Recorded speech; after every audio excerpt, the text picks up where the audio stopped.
Fernando Osorio Cuenca, chaparral de cuna, nacido el 20 de agosto de 1946 en la vereda del Cairo del corregimiento de Las Hermosas. Víctima y desplazado de la violencia en sus inicios, tuvo la oportunidad de formarse en el Huila. Terminó sus estudios en Chaparral en cuarto de primaria.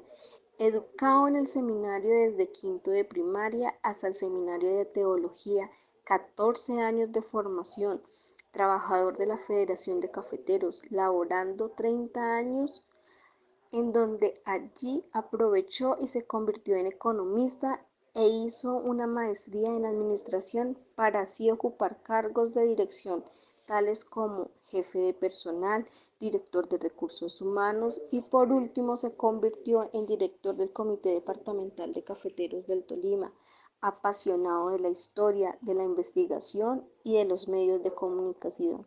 Fundador de la emisora radial Ambeima Stereo, hace ya 30 años, la cual hoy es patrimonio de los chaparralunos. Incursionó en la política desde su retiro en el Comité de Cafeteros, elegido gobernador durante un periodo de 2 años, 8 días, con un gobierno atípico. Después de su paso por la gobernación, se dedica hoy en día a dar conferencias, escribir, hacer trabajos de consultorías, trabaja en apoyos a asociaciones, catedrático en algunas universidades. Su relación con la política fue solo por un periodo. No busca tener otra política electoral, pero sí es un político analítico. Hoy en día se encuentra estudiando una maestría en la Universidad Internacional de La Rioja, en España. Comunicación en marketing político para reforzar la experiencia con todo lo que implica el mundo digital, lo cual es el relacionamiento y herramienta que se utiliza para la comunicación en materia social y política. Muy buenas noches para todos. Mi nombre es Anjuli Tatiana Valencia, el de mi compañera Isabel Cristina Gutiérrez, estudiantes cuarto semestre de la ESAD. Hoy nos encontramos con don Fernando Osorio, quien nos va a hablar un poco de lo que es, de los sucesos de la violencia bipartidista de los años 50. Muy buenas noches, don Fernando, ¿cómo está? Buenas noches, claro, con mucho gusto le voy a colaborar en lo que yo sepa de ese acontecimiento político. Bueno, señor. Comenzamos con la primera pregunta, que es, ¿qué percepción se tiene acerca de las causas y consecuencias de la violencia en la región? Sí, para hablar de las causas de la violencia hay que precisar qué es la violencia política. La violencia política que cubrió varios años hasta el surgimiento de la FARC. Y esa violencia política yo distingo dos etapas. Una etapa previa a la muerte de Jorge S. Gaitán, lo que se vino después de la muerte de Gaitán en el año 48 hasta el año más o menos 62 a 64. Y es que hay que entender que la violencia política era enfrentamiento armado dirigido por los partidos políticos desde los directorios en la época en que la gente creía ciegamente en los líderes. No había sistema de comunicación para que hubiera una estrecha relación entre el ciudadano y los líderes, llámese senadores, representantes, a la Cámara, diputados, concejales, sino que estos eran contactados por caciques políticos cuando había elecciones. De resto, el ciudadano era completamente ignorado e ignorante. Si eso lo trasladamos a la situación de hoy, hoy es diferente. Están las redes sociales, están los medios de comunicación. Nos estamos ubicando en la década del 30, cuando el Partido Liberal, después de la hegemonía conservadora, obtiene el poder. El Partido Liberal tenía su ejército y su policía porque para entonces la fuerza pública era un brazo armado del respectivo gobierno, no era la fuerza del Estado, sino brazos armados de los respectivos gobiernos. Y fue así como en los gobiernos del doctor López Pumarejo, del doctor, primero el doctor Herrera, Olaya Herrera, después López Pumarejo y después el doctor Santos, Eduardo Santos, pues se dio una confrontación sectaria con los conservadores, sobre todo en Santander y en Boyacá, donde el Partido Conservador era muy fuerte y donde tenían también sus organizaciones armadas. Esos enfrentamientos hicieron que se creara un ánimo belicoso entre los diferentes partidos por el sectarismo. Había mucho sectarismo. Cuando el fenómeno de la muerte de Gaitán, precisamente Gaitán había hecho una manifestación grande que se llamó la Marcha del Silencio, donde protestaba por la muerte de los liberales, porque ya antes de que muriera Gaitán, había con frecuencia muertos liberales en una violencia no tan cruenta como la que vino después, pero era violencia política, era el ambiente que si no se obtenía por los votos, la lucha política, las cosas se obtenían por las armas. Con la muerte de Gaitán, ¿qué sucedió? El gobierno de Ospina Pérez había advertido, retado por el mismo Gaitán en su discurso, que se defendería sangre y juego, con esa consigna de sangre y juego que prácticamente estaba diciendo lo que se venía. Y efectivamente lo que se vino fue una persecución contra los liberales que seguían a Gaitán, porque hay que tener en cuenta que el liberalismo, como todos los partidos, siempre ha mantenido dividido, y había un liberalismo oficialista y un liberalismo de izquierda, que era el que lideraba Gaitán. Entonces, pues prácticamente la decisión fue enfrentar a los liberales gaitanistas y a los comunistas. El Partido Comunista había sido declarado ilegal. Es más, el gobierno le echaba la culpa a los comunistas, incluso a Fidel Castro, de la muerte de Gaitán. Eso sabiendo la persecución. ¿Y qué encontró? En este territorio la gente trabajaba en paz, no importaba que fueran liberales o conservadores. Las familias eran de uno y otro partido. Por ejemplo, en el caso de mis abuelos, mi abuela era de origen liberal y mi abuelo era de origen conservador, pero la gente convivía. Pero con la persecución que se dio porque en Chaparral hubo toma del poder por parte del pueblo. En Colombia hay varios municipios, entre ellos Barranca Bermeja, encarcelaron al alcalde de turno, los liberales, y montaron un gobierno de facto. Y organizaron una especie de policía para fortalecer el gobierno. Ospina Pérez a esos pueblos como Barranca, como San Vicente de Chucurí, como Chaparral y varios pueblos de Antioquia, pues les envió una policía política que se llamó la Chulavita. La Chulavita porque eran unos campesinos ignorantones guiados por los jefes políticos de Boyacá, cuyo oficio era ir a matar.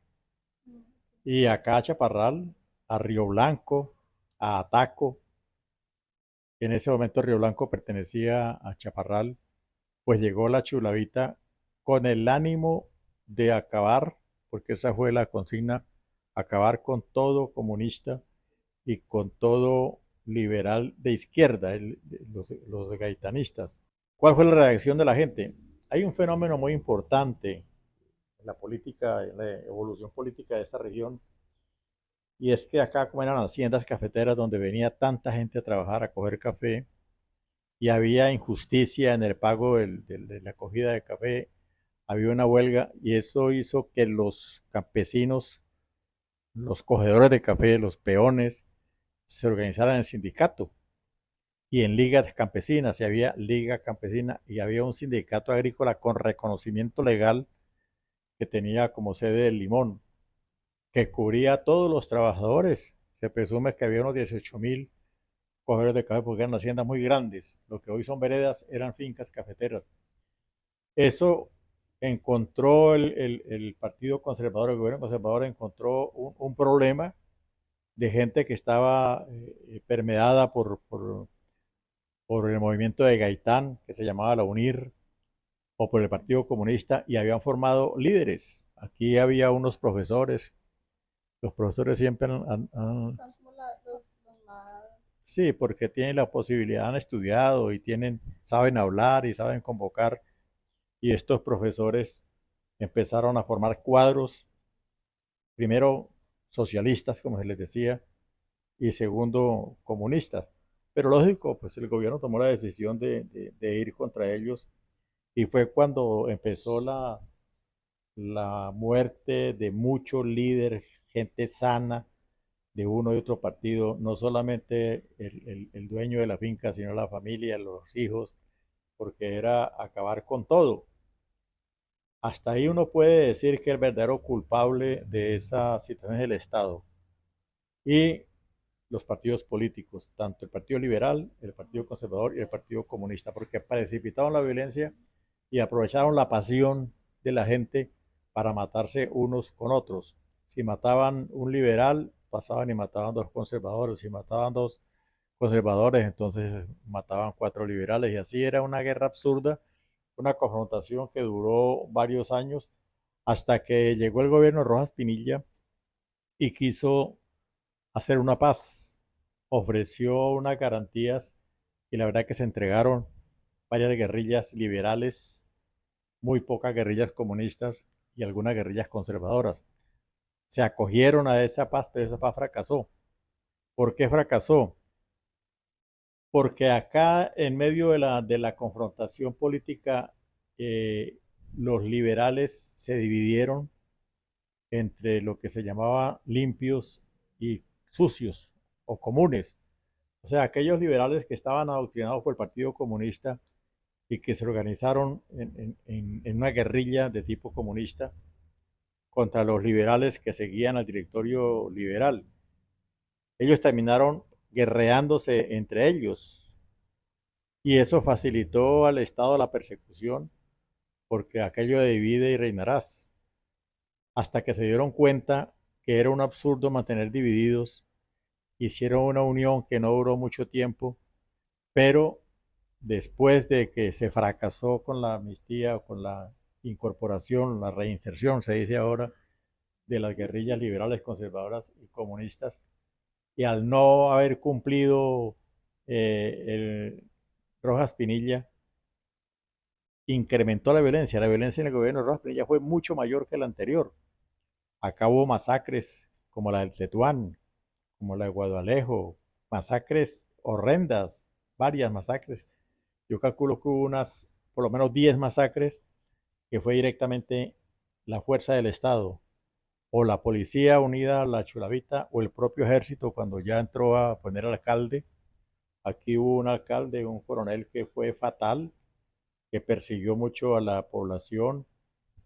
En esta casa, por ejemplo, fue un cuartel de la policía militar. Acá desaparecieron a más de un campesino, porque al campesino que llegaba a hacer mercado y si era liberal, pues de una vez lo cogían, le hacían un proceso rapidito y si no lo desaparecían, lo condenaban. Era una zozobra impresionante que hizo que la gente se desplazara. De estas tierras del sur, mucha gente se fue. Mi familia es una. Yo nací en el Cañón de las Hermosas, en el Cairo, y de menos de 3 años, con mis dos otros hermanos y mis padres, tuvimos que abandonar la finca para irnos al Huila. Y por allá en el Huila encontraba unos chaparralunos en el Caquetá. La invasión de Caquetá y de parte del Huila por gente del Tolima fue impresionante, huyendo de la violencia, porque si no se iba, pues se moría. ¿Quiénes se quedaban? Se quedaban los que estaban organizados, los que hacían parte de la violencia, porque hay que aceptar que mucho campesino cafetero le gustó. Le gustó, ¿por qué? Porque eso le daba por la posibilidad del revanchismo, y le quitar al otro el ganado, las bestias, el café, hasta los dientes de oro les quitaban para enriquecerse. Cosa contrario con la guerrilla comunista, que todo lo que recogieran por allá en las incursiones era para el común, era para el fondo común. Ese ambiente de violencia que se vivió pues dejó marcada la región y eso permitió organización campesina armada. La organización campesina armada encontró en las ligas comunistas, en los sindicatos, pues una oportunidad de organizarse porque los organizados se morían. Y es cuando se organizan las primeras guerrillas. La primera guerrilla fue creada acá en Chaparral. porque a raíz de la llegada de la Chulavita en 1948, después del alcalde de facto, que era Sergio Elvira, entonces la orden era perseguir y acabar con todos los que participaron, los que abrieron la cárcel para que se volaran los presos, los que cogieron presos a los conservadores. El pueblo era muy pequeño, pero era fácil distinguir quién es quién. Ahora no, pero en esa época Chaparral era un pueblo de ranchos y la gente se conocía. Pero aún no era acá, era... No, acá, ¿Ya era acá? ya era acá, pero era muy pequeño, era muy pequeño. Entonces, pues todo el mundo se conocía y al que supieran que venía de tal vereda que era vereda liberal, era muy difícil que volviera, porque si no estaba muerto, estaba preso. Fueron muchos, muchos, pero muchos los campesinos. Todavía hay mucha gente viva, gente que es de 80, 85, 90 años. Yo viví esa experiencia de niño. Yo era acólito en el año 56, 57. Y, y todos los días enterrábamos gente. 2, 3, 7, 8. Porque en esa época pues la gente era demasiado católica y siempre la gente se casaba, bautizaba y cuando se moría lo hacían las exequias y entonces la práctica era que había que llevar a acompañar el cadáver hasta el cementerio y nosotros nos lo pasábamos en ese paseo de la muerte, de la iglesia al cementerio, uno y luego otro. Entonces esa experiencia yo la cuento con autoridad porque la viví y además la he estudiado. ¿Qué sucede con el incremento de la violencia? Porque realmente el campesinado venía cansado de la guerra entre liberales y conservadores y comunistas y encontró el discurso de paz, justicia y libertad y le creyeron a Rojas Pinilla. Pero Rojas Pinilla lo que hizo fue irse en contra de los liberales y de los comunistas, arrasó con Villarrica, acá cometió varios asesinatos, controlaban el pueblo, acá había toque de queda, había que pedirle permiso hasta para elegir a una reina popular al ejército. Esto era una dictadura militar impresionante, la que nos tocó vivir, al menos yo la viví de niño. ¿Qué se vino después? La guerrilla comunista que nació del Partido Liberal, los comunes, que es cuando aparece Marulanda Vélez, Antonio, Pedro Antonio Marín Marín, que él venía por allá de Pijado huyéndole a la Chulavita. Sus padres y sus hermanos vivían en Gaitania y él se vino a Gaitania y le tocó la persecución de la Chulavita, entonces le tocó armarse. Al armarse se fue a buscar a uno de sus primos, que era el general Gerardo Loaiza, que tenía una guerrilla organizada en Río Blanco, y entró como guerrillero raso liberal, y después fue ascendido como liberal hasta cuando hubo la ruptura, y entonces armó su propio combo, que fue la fuerza comunista. Entonces lo que yo analizo es que la culpa siempre ha sido del Estado, con los gobiernos sectarios. El gobierno militar ofreció paz, justicia y libertad y lo que hizo fue guerra. Acá se robaban el ganado. Todo el que llegaba aquí de cabo para arriba se enriqueció robándose el café, robándose el ganado, matando a la gente, masacrando. Era un desorden impresionante.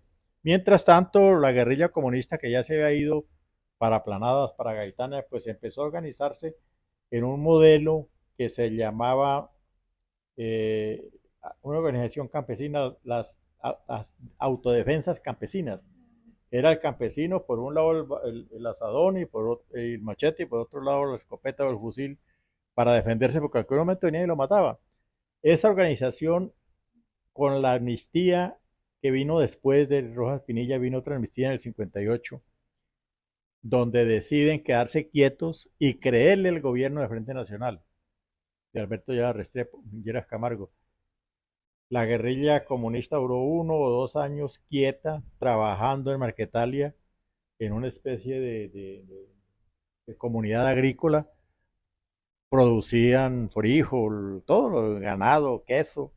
Estaban dedicados a trabajar, pero Álvaro Gómez Hurtado, por la cuestión de la Guerra Fría liderada por los Estados Unidos, de lucha contra el comunismo, porque la Guerra Fría pues, era la pelea con socialismos, con los rusos y con los chinos. Entonces les daba miedo que el modelo de guerrillas que había en China y la resistencia armada que llegó al poder a los rusos, pues se replicara en Colombia. Cuando eran 48 limpios, pobretones, que la mayoría no sabían ni firmar ni escribir, dedicados a trabajar, pero le dieron tanta importancia que de una vez los calificaron de República Libre Independiente. Un absurdo. No eran tales repúblicas, era un grupo de campesinos que venían huyendo, pero que como les habían fallado, pues decían a cualquier momento nos acaban, estamos armados. Porque ellos tenían esa... Venía con esa tradición ya de la violencia. Cuando se da ahí termina la violencia política, prácticamente, pues ese es el capítulo que a ustedes les interesa, ya no me meto ahí para acá porque es otro capítulo, pero ahí termina la violencia política donde podemos sacar varias conclusiones. Una primera, la violencia tuvo un germen en la confrontación entre los partidos políticos liberal y conservador por el abuso de poder a través de la fuerza pública, que eran brazos armados, la policía era liberal y el ejército liberal, los de las rentas liberales, los guardianes de las cárceles liberales. Cuando cambiaba de gobierno, entonces los echaban y esa gente quedaba experta en armas. Y venía el reemplazo, policía conservadora. Entonces, hasta cuando se termina empieza el Frente Nacional, cuando se decide que no tienen color político los militares ni los policías, ahí se acaba esa sinvergüenzada de tener brazo armado. Pero acostumbraron al campesinado a armarse. Cuando se crea la primera guerrilla acá, esa guerrilla se crea en Vega Chiquita hacia julio del año 48, con todos esos muchachos y campesinos que los estaban persiguiendo por haber participado en la revuelta del 9 de abril. Y en ese momento habían llegado dos personas, Efraín Valencia, que después se llamó el general Arboleda, que había pagado servicio, y ese era de las Hermosas, y en Lambeima había un Rumique que también había pagado servicio. Ellos llegaron a fortalecer a estos muchachos y a estos campesinos, hicieron un primer enfrentamiento, hirieron por ahí a un cabo, y eso se vino la represión hasta que un chaparraluno, que después fue un gran literato tiquio leal, que se llamaba Jorge Hernández Barrios, el comandante Olimpo, él fue y los organizó e hizo el primer combate en la Virginia, donde mató a un teniente y a 7 soldados y cogió esas armas. Entonces empezó a fortalecer la guerrilla. Empezaron a crearse guerrillas en Río Blanco, en Planadas, en una parte. Los conservadores, dirigidos por el gobierno, crearon su propio batallón en San Antonio, se creó el batallón Joves, con soldados de ahí, campesinos de ahí que los volvieron soldados. Y empezó la matazón entre unos y otros. Entonces, esas causas previas al 9 de abril, el hecho de que el campesinado acá está organizado con tendencia socialista y liberal de izquierda, eso pues hizo que los pretendieran acabar. En tercer lugar, el hecho de la llegada violenta de la Chulavita por un lado, reforzando al ejército y la policía, la incursión del Valle del Cauca, ese ejército entró matando, como se dice, hasta el nido de la perra, lo que encontraba lo acababa y la gente salía huyendo.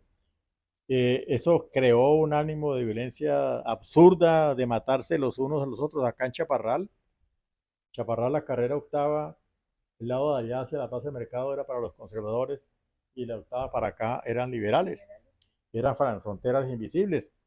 Y el que se pasara para tomar a fregar y que fuera liberal moría. Y el conservador que se pasara para este lado, por acá había mucha cantinita, el octava para este lado, pues también moría. Entonces era una confrontación completamente absurda que le quedó grande a los gobiernos. Afortunadamente ahora vivimos un instante de paz, pero fue una época amarga que no está suficientemente estudiada, que lastimosamente mucho historiador se vuelve un cronista novelero, entonces ha montado una especie de novela sobre la violencia política, pero a este territorio lo marcó tanto la violencia que incluso dicen que es la cuna de la violencia y que acá nacieron las FARC. No, aquí no nacieron las FARC. Aquí nació la guerrilla comunista en Irco, a raíz de la persecución del año 50-51, donde ellos se organizan y se esconden y se organizan como ejército pero esa guerrilla comunista fue la que se transformó después en FARC. Y se transforma en FARC es después de la Operación Marquetalia, en el año 66. Entonces miren ustedes cómo ausencia de Estado, persecución al campesinado y no favorecimiento. Ellos reclamaban, hay una carta del año 1960, cuando mataron a Charro Negro, que los campesinos de Planada, Gaitania, San Luis, Huila, toda esa región, le escriben al presidente planteando las necesidades, la solución de necesidades. Y si usted coge esa carta de 1960 y la escribe en el 2023, los problemas son los mismos. El abandono del Estado de la región campesina. Acá, si el Estado no hace un fortalecimiento con el acuerdo de paz, pues aquí hay cultura de violencia. Y la gente que vivió, experimentó, sabe que si lo van a matar tiene que defenderse. Pero es que aún nos catalogan de eso, ¿no? Porque uno va a otra ciudad o a otro departamento y dice, no, es que yo vengo de Chaparral. Ah, pero es que en Chaparral, pero es que, la violencia. Esas son consecuencias de nuestra cultura, así como a alguien de Venezuela le dicen castrochavista, o a un cubano le dicen castrista. Pues nosotros nos ganamos unos INRI impresionantes. A mí que me ha tocado trajinar en la vida política y como directivo cafetero, a mí no me rebajaban de guerrillero. Sí. Y aquí en Chaparral hay gente que me dice que yo soy guerrillero. Yo lo que he sido es un defensor del campesinado y las posiciones que he ocupado han sido siempre orientadas a la defensa y continúo con ese cuento. Apoyé rotundamente el tema de la negociación de paz antes del caos humanitario. Me fui de lleno con Petro. ¿Por qué? Porque hay que buscar solución a este país. Y este país se soluciona dándole participación al pueblo, solucionándole sus problemas. Entonces hago esa referencia. Si uno coge ese documento del año 60 y lo traslada al año 2023, sí, hay unos avances, pero los problemas son los mismos. Los mismos, sí, sí, según lo investigado y lo que estuve revisando en trabajos que nos ha dejado la docente, se ha visto que no ha llegado alguien que ayude a solucionar los problemas, sino antes al contrario, los tapan con una u otra cuestión. Eso nos da pie para preguntarte qué aspectos identificaba cada uno de los partidos políticos y qué importancia tenía para el ciudadano común. A ver, en Colombia yo tuve un profesor, padre José Naranjo, lo admiro todavía porque escribió varios libros sobre lingüística y era un gran historiador. Y él me enseñó a mí en cuarto bachillerato historia patria, que la quitaron, Sí. que eso es uno de los problemas. Yo estoy ahora haciendo un programa de radio precisamente retomando lecciones de historia patria para la gente. Y él nos decía, en Colombia hay tres clases de godos: liberales, conservadores y comunistas. Hay partidos, los partidos tienen una ideología profunda que los distingue. El Partido Liberal tiene su ideología de respeto por las libertades, de, de, de transformar, buscar el cambio para que el statu quo, que es o sea, quedarse en las mismas, evoluciones. Y el Partido Conservador también es amigo de los cambios, pero él tiene su tendencia al respeto por la autoridad, al respeto por la iglesia, al respeto por las tradiciones, y eso marca una diferencia. Pero ya en el ejercicio de la política da lo mismo ser liberal que ser conservador, que ser comunista. Entonces uno decía, en ese momento que eran tan marcados los partidos y de mucho sentimiento, porque usted nacía con trapo rojo y moría con trapo rojo, o nacía con trapo azul y moría con trapo azul, ese sentimiento fue aprovechado por las élites políticas que desayunaban, almorzaban y comían en los grandes clubes y se emborrachaban y se emparentaban entre ellos, liberales, conservadores y comunistas. Ellos fueron los que precipitaron y dieron la orientación para que el pueblo se matara. Y el pueblo, de manera idiota, porque había mucha ignorancia, terminó matándose. Entonces uno no encuentra por un lado el deseo ferviente de los dueños del poder, del abuso del poder a través de las armas, haciendo que la gente se matara.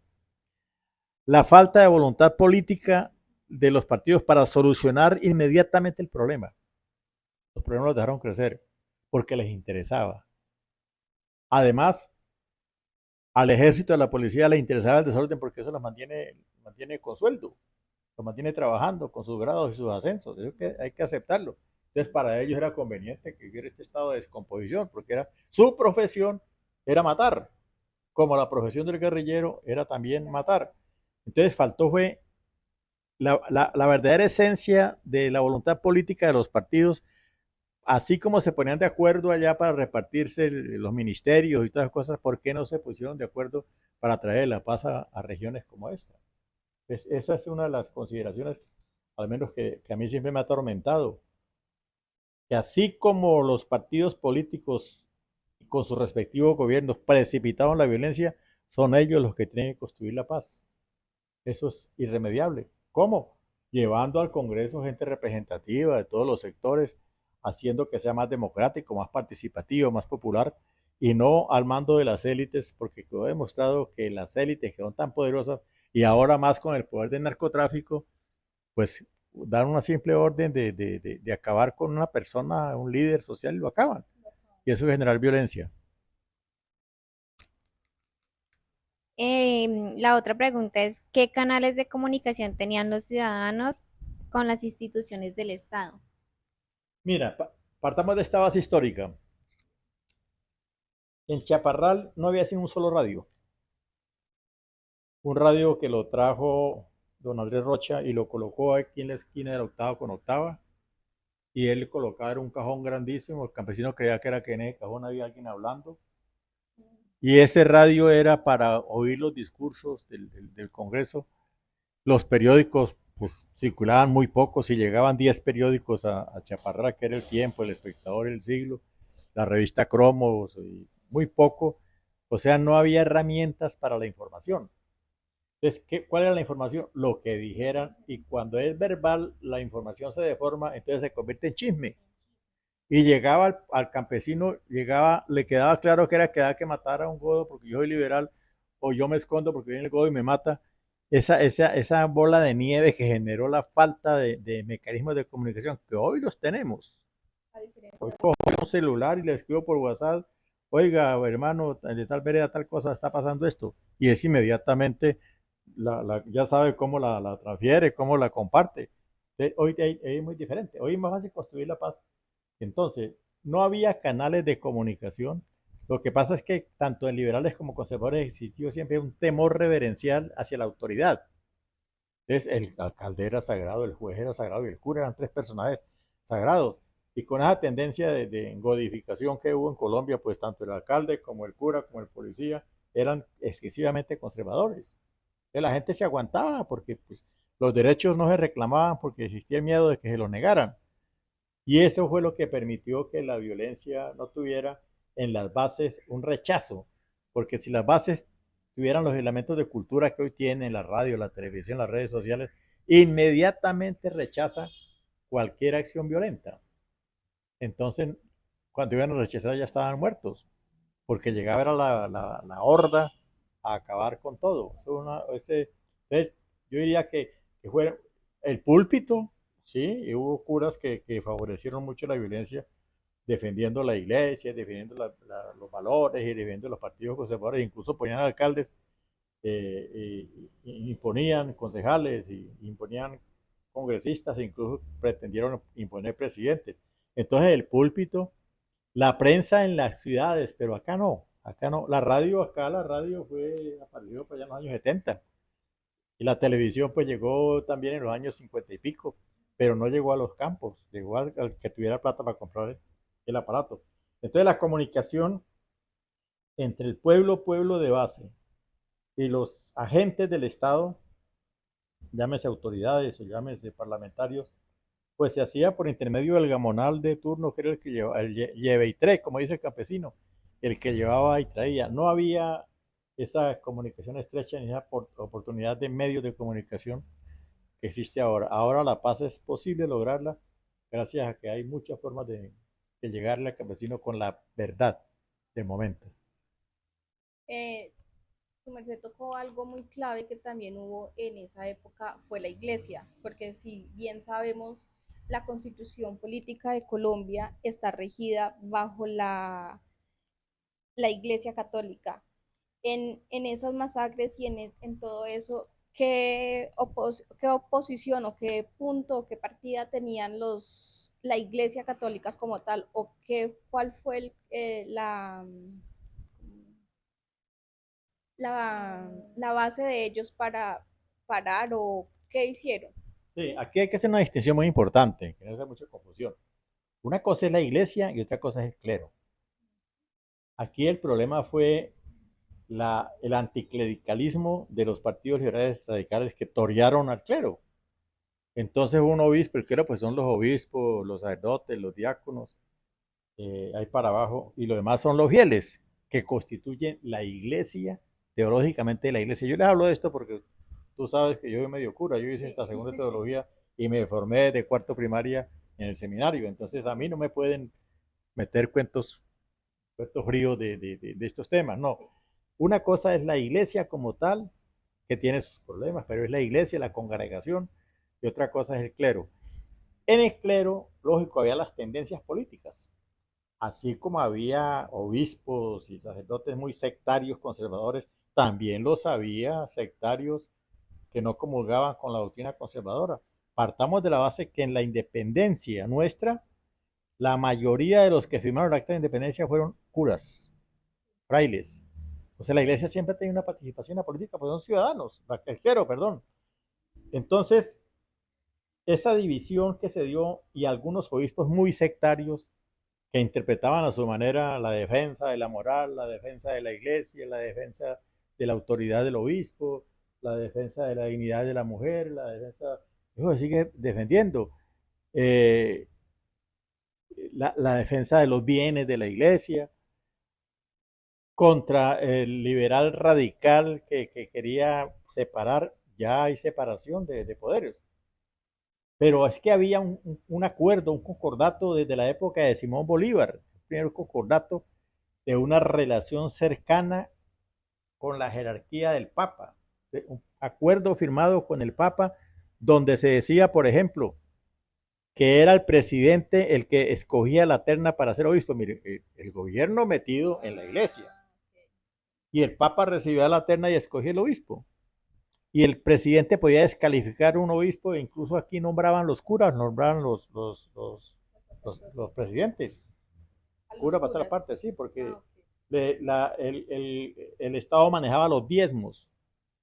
Lo que percibían tenía que entregarse al Estado y él le pagaba una parte al clero y otra parte era ingreso para el Estado, ¿no? Una especie de impuesto.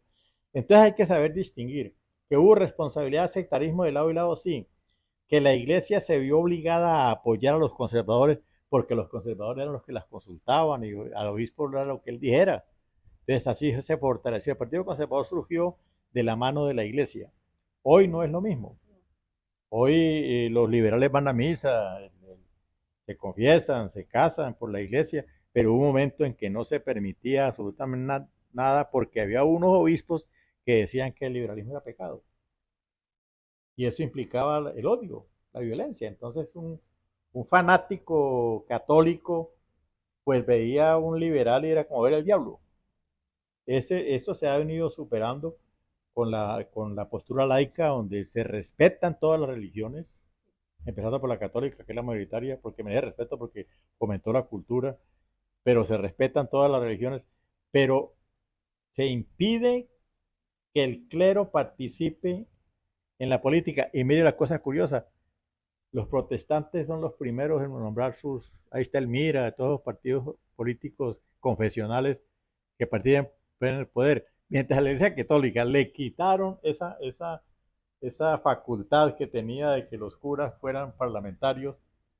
Las iglesias cristianas tienen la libertad de tener candidato pastor y todas las cosas. ¿Por qué? Porque esto cambió. Esto cambió. Don Fernando, ¿cree usted que esta época de la violencia que se vio en los años 50 se puede volver a vivir ahorita en la actualidad o en un futuro? Es difícil porque ya no hay ignorancia política. Mire, nosotros los comunicadores consecuentes con el cambio, tú sabes que bueno, tú naciste, incluso yo estaba con los programas de radio. Yo llevo aquí 28 años con un programa de radio tratando de educar a la gente. Y todavía me encuentro gente ya de 40 años que dice, hombre, doctor Fernando, nosotros a usted le entendimos esto, esto y esto. Entonces eso me lleva a creer que el campesino, el ciudadano de pie, ahora es otro. En este momento, ese aparatico que tú tienes ahí que llama el celular con datos, iguala al hijo de Ardila Lule con un hijo de ustedes. o con un hijo de un campesino que vive en Aurora Hermosa, que es la vereda más lejana a Chaparral, o la Patagonia, que es la más lejana de Planadas. Igualitos, porque ellos tienen un solo maestro que se llama Mr. Google. Entonces, lo que investigue el hijo de Ardila Lule, se lo puede investigar. Entonces, eso democratizó la información. Al democratizarse la información, en la medida que haya red, en que haya fibra óptica, no hay campesino que no tenga celular, en cuando una rachita la tiene. Los campesinos ahora manejan datos, hacen videollamadas, los hijos se van a estudiar incluso al exterior y todos los días, mis hijos, por ejemplo, todos los días me llaman. O sea, ese flujo de comunicación pues no permite que se engañe a la gente como se engañaba en el pasado. En el pasado la orden era mate y mataban. Así de sencillo. ¿Con qué interés? No explicaban, ni siquiera había razones que le dieran al campesino para decirle organice una guerrilla, sino que él organizaba para defender la finquita, defender su familia, defender sus cosas. ¿Por qué? Porque si no se organiza, pues lo matan. Esto cambió. Yo creo que violencia política, no, yo no creo que vuelva a existir así como sistemática, ¿no? Puede darse caso de un loco que no le gustó lo que el otro pensó y lo mató, que se está dando. Los líderes políticos hay violencia política, pero no de esa manera territorial, de todo un territorio en convulsión, matándose unos a otros. Yo creo que ya no hay cultura, la gente se educa. Aquí hubo colegio, bachillerato, nosotros en el 45, cuando estábamos en el furor de entrar a la violencia, es que puso un colegio. No había oportunidad de educarse. Los hijos de los pobres no iban a la universidad porque no había forma. Hoy cualquier campesino tiene un hijo estudiando en la universidad. Esto ha cambiado. ¿Cuáles fueron los cambios políticos que se generaron con la muerte de Gaitán? Bueno, hubo una revolución, una pelea radical entre liberales y conservadores hasta que adquirieron conciencia en 1957, cuando falló Rojas Pinilla, que traía la paz y que trataba de unir a liberales y conservadores. Entonces se adquirió conciencia de que no era por ahí, que había que buscar un consenso, pero hubo un error, que solo acordaron para los dos partidos grandes tradicionales y se les olvidó que existían organizaciones de base, campesinos organizados, que no comulgaban con ninguno y otro partido, el Partido Comunista existía. Entonces, al dejar parte de la ciudadanía colombiana por fuera, eso hizo que la violencia se incrementara, porque ya vino la confrontación que aprovechó el Partido Comunista para crear la FARC. Entonces uno puede decir que la violencia sí los llevó a un acuerdo. Acá en Chaparral hubo un acuerdo en el año 59. Acá San Antonio y Chaparral se odiaban. Un san antonio que viene acá era muerto. Un chaparrano que fuera a San Antonio, allá toca irlo a recoger. Hasta que hubo un acuerdo propiciado por la iglesia después de una misión que se hizo para apaciguar los ánimos, al no matarás, como el cuento. Y esa misión llevó a que la gente se reuniera ahí en los límites de San Antonio con Chaparral. Ahí pasa una quebrada, por ahí, no me recuerdo cómo se llama eso. Esa quebrada, ahí se reunieron y se convinieron en venir a reunirse acá, e ir a San Antonio, y se creó una asociación. Ese fue un intento de paz bien interesante que ha sido poco estudiado, pero la gente estaba tan cansada de la violencia que se perdonó a unos y otros, y se empezó a construir una paz ficticia, artificial, porque no hubo respuesta del Estado para mantenerla.